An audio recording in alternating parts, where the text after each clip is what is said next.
Hey, creative writing. Today is going to be a little different because we are going to be reading our first short story, which I'm excited about. The reason that we're reading this story, it's one of the classic short stories of American literature. It is also a great example of playing with point of view. So today is just going to be reading the story. We will be talking about this story later potentially. It's a great classic story. You're also welcome to just read it on your own if you prefer, but I will be reading it out loud in this video. The only other thing to introduce this lesson is to make sure that you remember that one journal entry from the first couple weeks of class is due tonight. I'm asking that you revise it and turn it into Classroom. It can be any of the prompts that we've written on so far, and it should be clear that you've spent some time on it. That doesn't mean it's 3 pages long, but it means that it's revised and it's well written, and it's clear that you spent, 15 minutes writing it originally and then another, I don't know, 15, 20 revising it so that I can start to get a taste of your writing, give you some feedback. Okay? So submit that, please. The story that I'll be reading is called The Swimmer by John Cheever. As I read, I'm keeping lookout for point of view and the choices we've learned about so far. And I want you to be asking yourself the question, who's our narrator and do we trust them? Here we go. The Swimmer. It was one of those midsummer Sundays when everyone sits around saying, I drank too much last night. You might have heard it whispered by the parishioners leaving church, heard it from the lips of the priest himself, struggling with his cassock in the vestibarium, heard it from the golf links and the tennis courts, heard it from the wildlife preserve where the leader of the Audubon group was suffering from a terrible hangover. I drank too much, said Donald Westerhazy. We all drank too much, said Lucinda Merrill. It must have been the wine, said Helen Westerhazy. I drank too much of that claret. This was at the edge of the Westerhazy's pool. The pool, fed by an artesian wall with a high iron content, was a pale shade of green. It was a fine day. In the west, there was a massive stand of cumulus clouds, so like a city seen from a distance, from the bow of an approaching ship, that it might have had a name. Lisbon, Hackensack. The sun was hot. Nettie Merrill sat by the green water, one hand in it, one around a glass of gin. He was a slender man. He seemed to have the especial slenderness of youth, and while he was far from young, he had slid down his banister that morning and given the bronze backside of Aphrodite on the hall table a smack as he jogged toward the smell of coffee in his dining room. He might have been compared to a summer's day, particularly the last hours of one, and while he lacked a tennis racket or a sail bag that the impression was definitely one of youth, sport, and clement weather. He had been swimming, and now he was breathing deeply, stertorously, as if he could gulp into his lungs the components of that moment, the heat of the sun, the intenseness of his pleasure. It all seemed to flow into his chest. His own house stood in Bullitt Park, 8 miles to the south, where his 4 beautiful daughters would have had their lunch and might be playing tennis. Then it occurred to him that by taking a dogleg to the southwest, he could reach his home by water.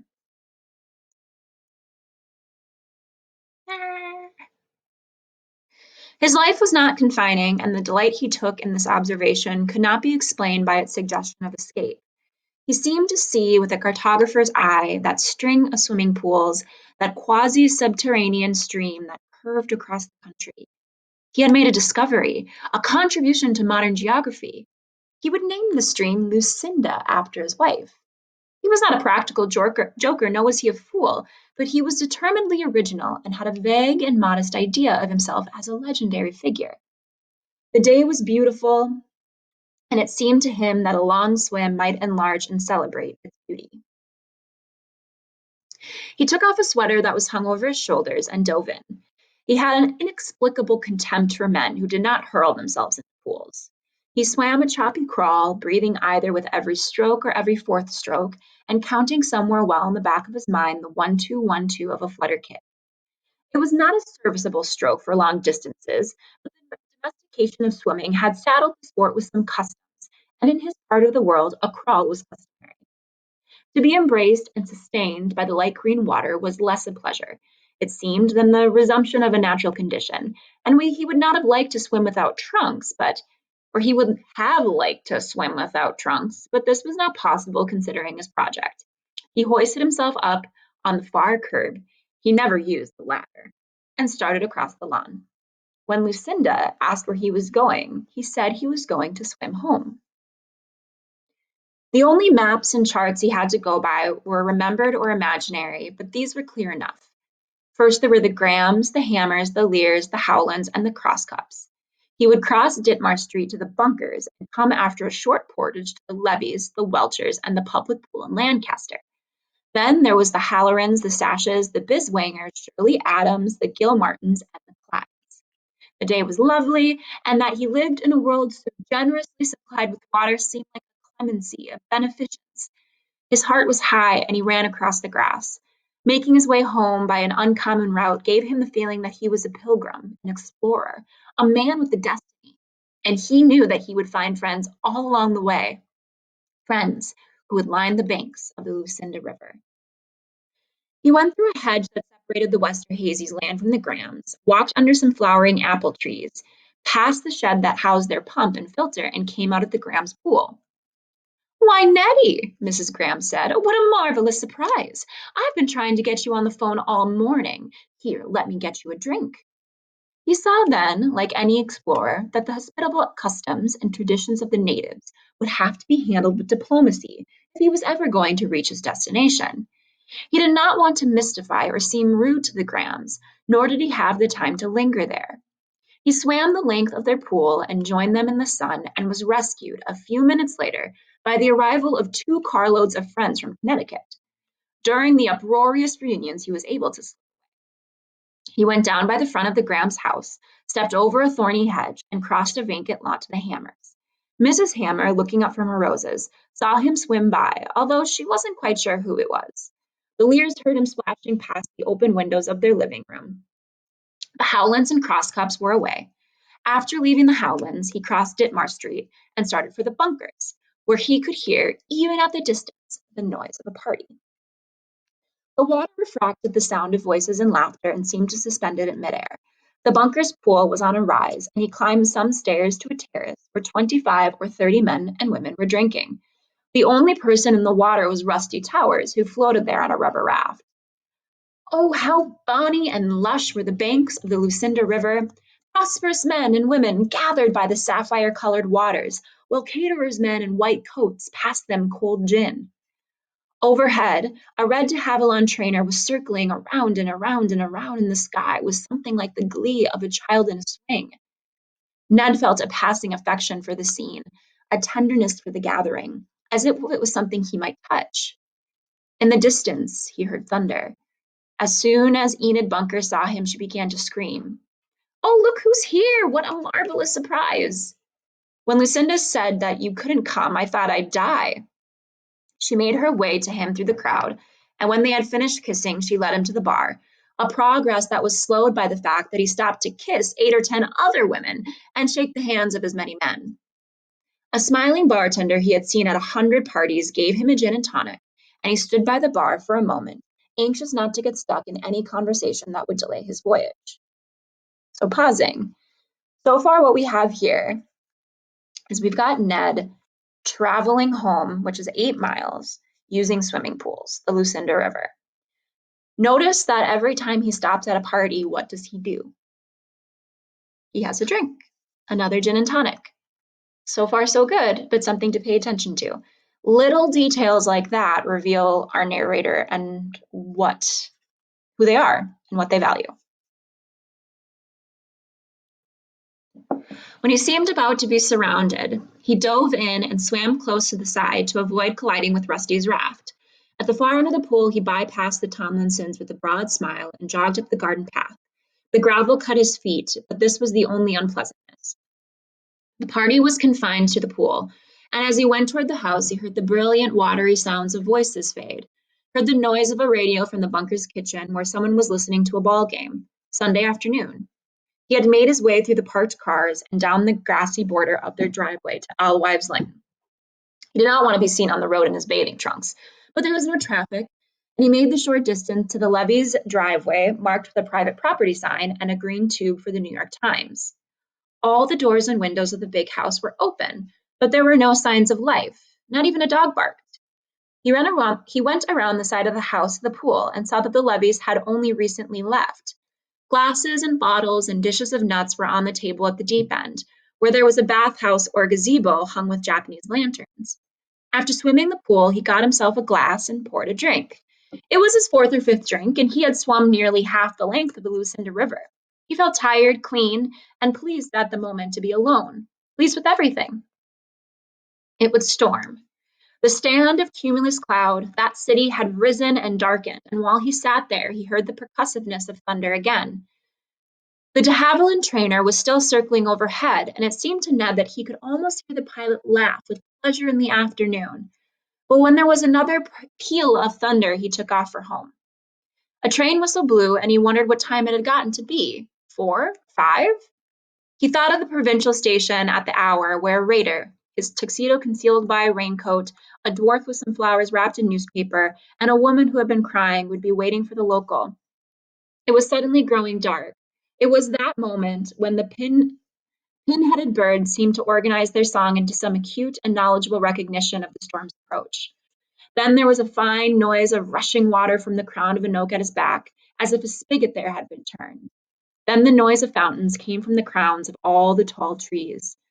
Why did he love storms? What was the meaning of his excitement when the door sprang open and the rain wind fled rudely up the stairs? Why did the simple task of shutting the windows of an old house seem fitting and urgent? Why did the first watery notes of a storm wind have for him the unmistakable sound of good news, cheer, and glad tidings? Then there was an explosion. A smell of cordite and rain lashed the Japanese lanterns that Mrs. Levy had bought in Kyoto the year before last.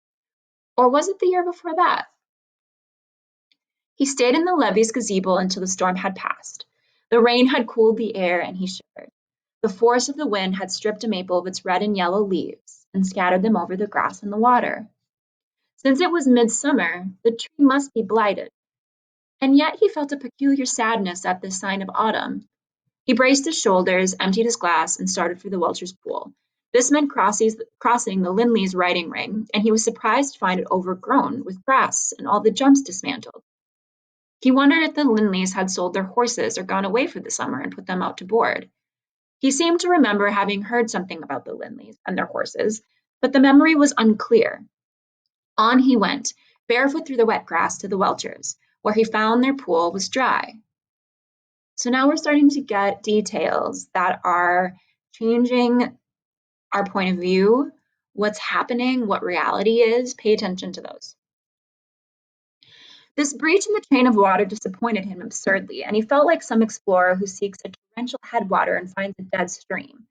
He was disappointed and mystified. It was common enough to go away for the summer, but no one ever drained his pool. The Welchers had definitely gone away. The pool furniture was folded, stacked, and covered with a tarpaulin. The bathhouse was locked. All the windows of the house were shut, and when he ran around to the driveway in front, he saw a for sale sign nailed to a tree. When had he last heard from the Welchers? When, that is, had he and Lucinda last regretted an invitation to dine with them? It seemed only a week or so ago. Was his memory failing, or had he been so disciplined in the repression of unpleasant facts that he had damaged his sense of the truth? Then in the distance, he heard the sound of a tennis game. This cheered him, cleared away all his apprehensions, and let him regard the overcast sky and the cold air with indifference.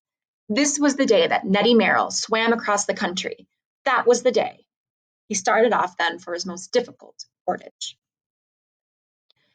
Had you gone for a Sunday afternoon ride that day, you might have seen him, close to naked, standing on the shoulders of Route 424, waiting for a chance to cross.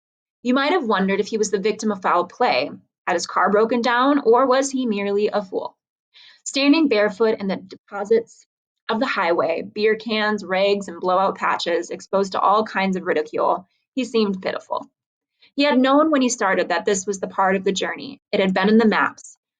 But confronted with the lines of traffic worming through the summery light, he found himself unprepared. He was laughed at, jeered at, a beer can was thrown at him, and he had no dignity or humor to bring to the situation. He could have gone back to the Westerhazys, where Lucinda would still be sitting in the sun. He had signed nothing, vowed nothing, pledged nothing, not even to himself. Why, believing as he did that all human obduracy was susceptible to common sense, was he unable to turn back? Why was he determined to complete his journey, even if it meant putting his life in danger? At what point had this prank, this joke, this piece of horseplay become serious? He could not go back. He could not even recall with any clearness the green water at the Westerhazys, the sense of inhaling the day's components, the friendly and relaxed voices saying that they had drunk too much. In the space of an hour, more or less, he had covered a distance that made his return impossible. An old man tooling down the highway at 15 miles an hour let him get to the middle of the road, where there was a grass divider. Here he was exposed to the ridicule of the northbound traffic, but after 10 or 15 minutes he was able to cross. From here, he had only a short walk to the recreation center at the edge of the village of Lancaster, where there was some handball courts and a public pool. The effect of the water on voices, the illusion of brilliance and suspense, was the same here as it had been at the bunkers, but the sounds here were louder, harsher, and more shrill. And as soon as he entered the crowded enclosure, he was confronted with regimentation. All swimmers must take a shower before using the pool. All swimmers must use the foot bath.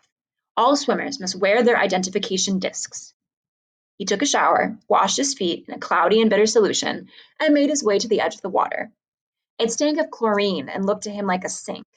A pair of lifeguards and a pair of towers blew police whistles at what seemed to be regular intervals and abused the swimmers through a public address system. Nettie remembered the sapphire water at the bunkers, longing, and thought he might contaminate himself, damage his own prosperousness and charm by swimming in this murk. But he reminded himself that he was an explorer, a pilgrim, and that he was merely a stagnant bend in the Lucinda River.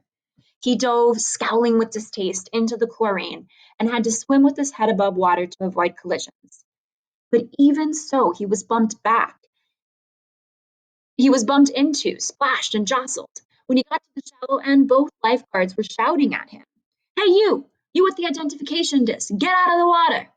He did, but they had no way of pursuing him, and he went through the reek of suntan oil and chlorine, out through the hurricane fence, and past the handball courts. By crossing the road, he entered the wooded part of the Halloran estate. The woods were not cleared, and the footing was treacherous and difficult until he reached the lawn and the clipped beech hedge that encircled their pool. The Hallorans were friends, an elderly couple of enormous wealth who seemed to bask in the suspicion that they might be communists. They were zealous reformers, but they were not communists. And yet when they were accused, as they sometimes were, of subversion, it seemed to gratify and excite them. Their beech hedge was yellow, and he guessed this had been blighted like the levy's maple. He called, "Hello, hello," to warn the Hallorans of his approach, to palliate his invasion of their privacy. The Hallorans, for reasons that had never been explained to him, did not wear bathing suits. No explanations were in order, really. The nakedness was a detail in their uncompromising zeal for reform. He stepped politely out of his trunks before he went through the opening in the hedge. Mrs. Halloran, a stout woman with white hair and a serene face, was reading the Times. Mr. Halloran was taking beech leaves out of the water with a scoop. They seemed not surprised or displeased to see him. Their pool was perhaps the oldest in the country, a fieldstone rectangle fed by a brook. It had no filter or pump, and its waters were the opaque gold of the stream. "I'm swimming across the country," Ned said. "Why, I didn't know one could," explained Mrs. Halloran. "Well, I've made it from the Westerhazys," Ned said. "That must be about 4 miles." He left his trunks at the deep end, walked to the shallow end, and swam this stretch. As he pulled himself out of the water, he heard Mrs. Halloran say, "We've been terribly sorry to hear about all your misfortunes, Nettie."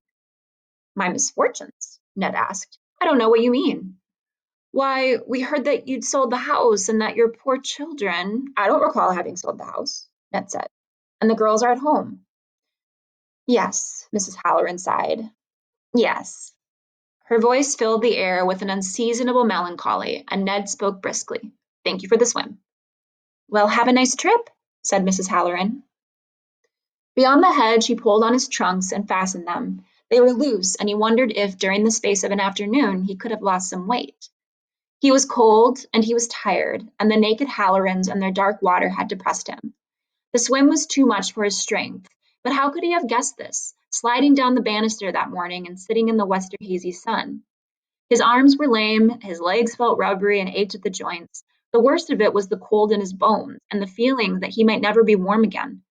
Leaves were falling down around him and he smelled wood smoke on the wind. Who would be burning wood at this time of year? He needed a drink. Whiskey would warm him, pick him up, carry him through the last of his journey, refresh his feeling that it was original and valorous to swim across the country. Channel swimmers took brandy. He needed a stimulant. He crossed the lawn in front of the Hallorans' house and went down a little path to where they had built a house for their only daughter, Helen, and her husband, Eric Sachs.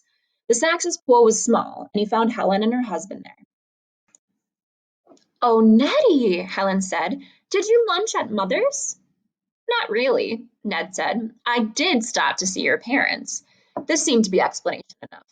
"I'm terribly sorry to break in on you like this, but I've taken a chill, and I wonder if you'd give me a drink." "Why, I'd love to," Helen said, "but there hasn't been anything in the house to drink since Eric's operation. That was 3 years ago." Was he losing his memory? Had his gift for concealing painful facts let him forget that he had sold his house, that his children were in trouble, and that his friend had become ill? His eyes slipped from Eric's face to his abdomen, where he saw 3 pale sutured scars, 2 of them at least a foot long. Gone was his navel, and what Nettie thought would be the roving hand, bed-checking one's gifts at 3 a.m., make of a belly with no navel, no link to birth, this breach in the succession. "I'm sure you can get a drink at the Biswangers," Helen said. "They're having an enormous do. You can hear it from here. Listen." She raised her head, and from across the road, the lawns, the gardens, the woods, the fields, he heard again the brilliant noise of voices over water. "Well, I'll get wet," he said, still feeling that he had no freedom of choice about his means of travel. He dove into the Sax's cold water and, gasping, close to drowning, made his way from one end of the pool to the other. "Lucinda and I want terribly to see you," he said over his shoulder, his face set toward the Biswangers. "We're sorry it's been so long, and we'll call you very soon." He crossed some fields to the Biswangers and the sounds of revelry there. They would be honored to give him a drink. They would be happy to give him a drink. The Biswangers invited him and Lucinda for dinner 4 times a year, 6 weeks in advance. They were always rebuffed, and yet they continued to send out their invitations, unwilling to comprehend the rigid and undemocratic realities of their society.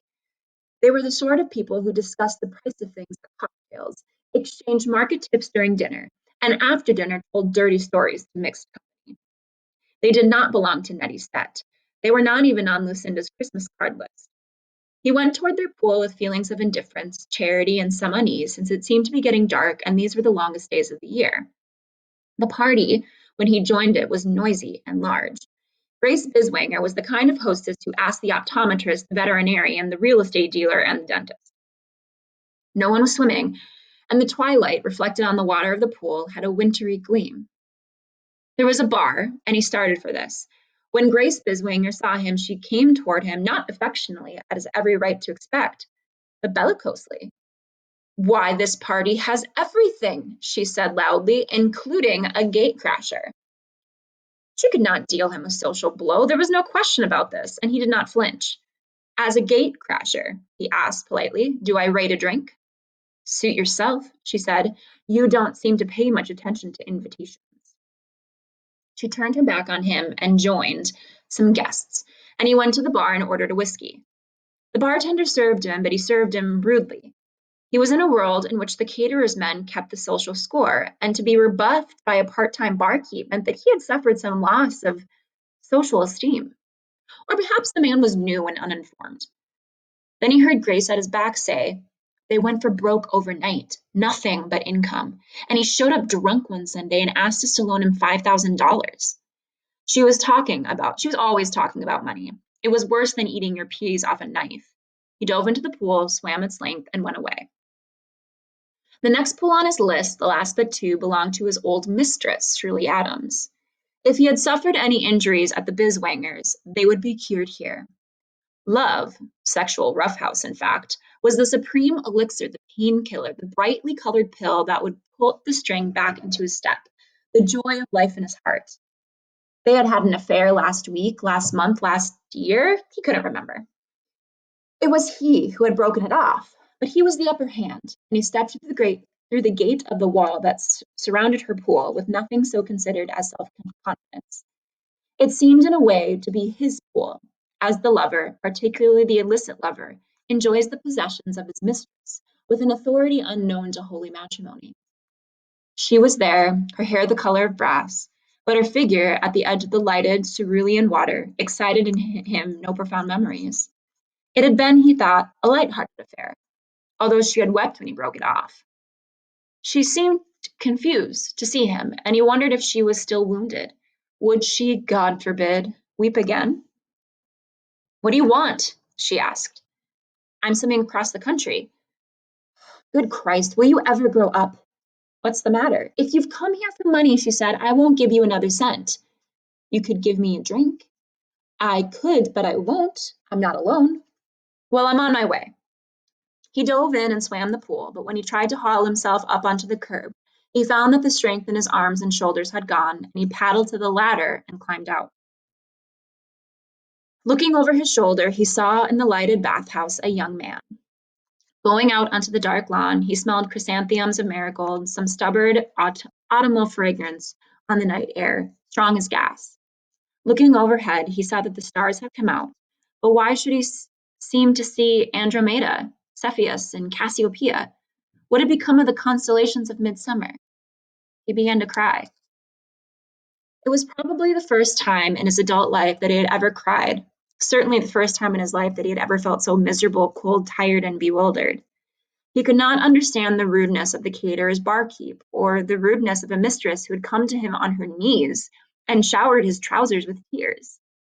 He had swum too long. He had been immersed too long, and his nose and his throat were sore from the water. What he needed, then, was a drink, some company, and some clean, dry clothes. And while he could have cut directly across the road to his home, he went out to the Gilmartins' pool. Here, for the first time in his life, he did not dive, but went down the steps into the icy water and swam a hobbled side stroke that he might have learned in youth. He staggered with fatigue on his way to the Clydes and paddled the length of the pool, stopping again and again with his hand on the curb to rest. He climbed up the ladder and wondered if he had the strength to get home. He had done what he wanted. He had swum the county, but he was too stupefied with exhaustion. That was his triumph. His triumph seemed vague. Stooped, holding onto the gatepost for support, he turned up the driveway of his own house. The place was dark. Was it so late that they had all gone to bed? Had Lucinda stayed at the Westerhazys for supper? Had the girls joined her there or gone someplace else? Hadn't they agreed, as they usually did on Sunday, to regret all their invitations and stay at home?